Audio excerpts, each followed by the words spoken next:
We are closing up on 2023, and I thought it would make for a fun episode to recap some of the top financial news headlines from the year. Being a fellow money nerd, this year provided many interesting headlines that were fun to follow and watch play out. And looking back at it all, these stories reminded me of one important lesson that I will share at the end of this episode. So let's get into it. These are the top 4 financial headlines that piqued my interest in 2023. You know those moments where you think, I wish I would have learned this in school? Those are the topics that we love to talk about. Join me each week as I interview experts sharing their strategies for solving problems that us young adults will face throughout our 20s and 30s. So what are you waiting for? If you want new episodes about adulting advice every Monday, hit that follow button.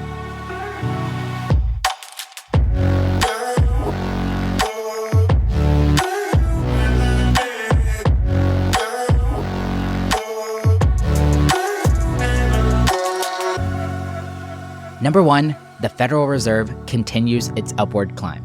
2023 started out with so much uncertainty. With out-of-control inflation rates, the Federal Reserve was doing all it could to get things back under control and land the plane softly while not sending this country into a recession. Dating back to March 2022, the Federal Reserve has been on a roll with 11 consecutive interest rate hikes. This has brought the federal borrowing rate from a 0.25 percentage point to their new benchmark of 5.5%. As I'm recording this on November 15th, some recent news has left investors feeling like the Fed successfully landed the plane and combated inflation. But even as the Fed's borrowing benchmark sits at a 22-year high, there's still some people that are at unease that another interest rate might be looming. These aggressive changes have left us rejoicing about our high-interest savings accounts. But for any of you that have bought a car or a house recently, I know you're feeling the pain. I'm curious to see if the Fed continues to raise rates in 2024. Number 2, the global banking crisis. This was Financial News Junkie's Super Bowl week. During this entertaining yet disappointing catastrophe, we witnessed one of the largest bank collapses in U.S. history. Silicon Valley Bank headlined the show.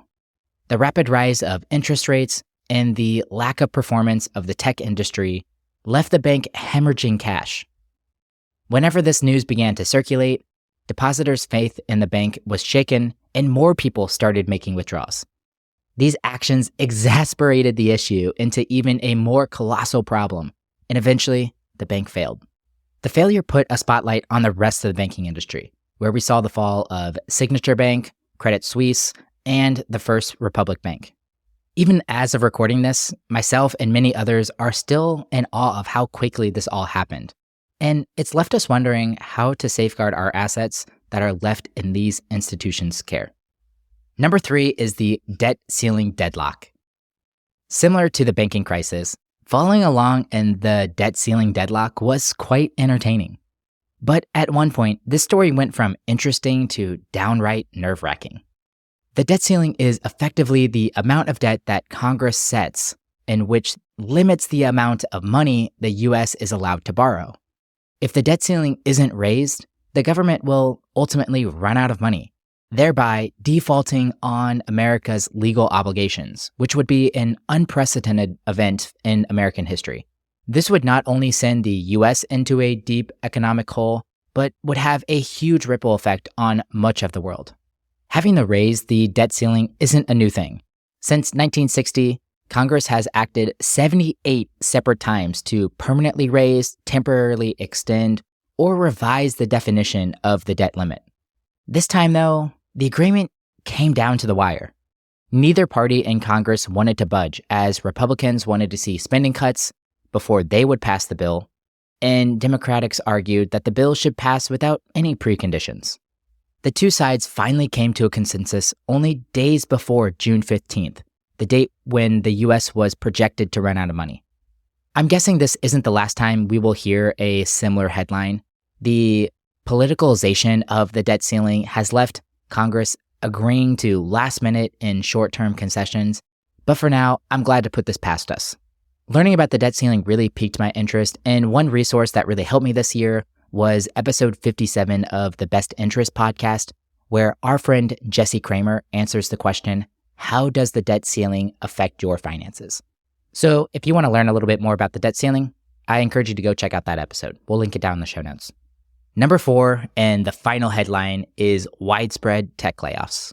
Due to the spending slowdown driven by economic uncertainty, rising interest rates, and inflation, tech companies began paring back their workforce. But as 2022 turned into 2023, the stream quickly turned into an avalanche of tech industry layoffs. Massive layoffs from the biggest names in tech like Google, Amazon, Microsoft, Yahoo, Meta, and Zoom generated the biggest headlines, but actions were pretty much the same across the board, with many small and mid-sized companies, even startups, giving their employees pink slips.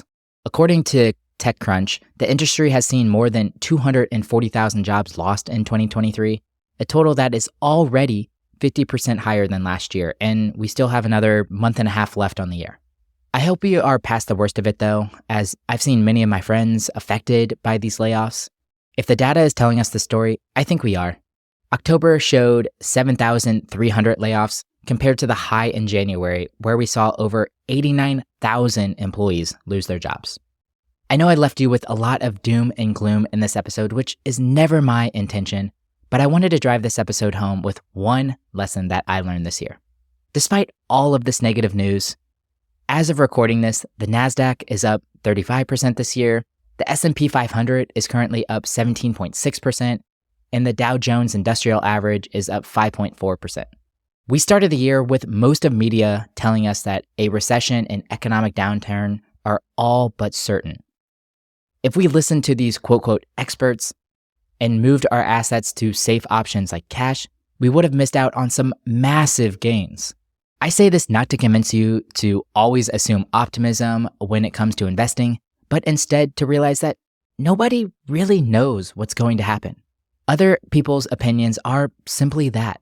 Every year brings another batch of great, moderate, and bad news. Some of these headlines have short-term impact, others potentially long-term impacts, but nobody can really guarantee you what is going to happen. So as we head into 2024, you'll be hearing more of these financial predictions, and I want to remind you that the best thing that you can do is stay the course. Continue to adopt a mindset of the long-term investor, trust tried and true principles such as low cost and diversified assets, and focus on what you can control, like saving more than you spend, increasing your income, and spending based on what you value, not other people's expectations. Regardless of what 2024 has in store for us, let's continue to do the little things right. These really add up. If you want support and motivation to do just that, hit the follow button because we have a ton of useful and informative content planned for the new year. I hope you guys all have a great holiday, and until the next episode, love y'all. Thanks for listening to the episode. As always, I appreciate your kind words. If you want to leave us a rating and review on your podcast player right now, that would absolutely make my day. If you want to find episode show notes, our blog, and other great resources, head over to tsirpodcast.com. If you have follow-up questions, an idea for a future episode, or just want to say hi, we have a contact form on our website, and those messages go straight into my inbox, and I promise you, I will reply. But all right, guys, I really appreciate you tuning in. I love you all, and you're not alone. Let's keep making it through our struggles together.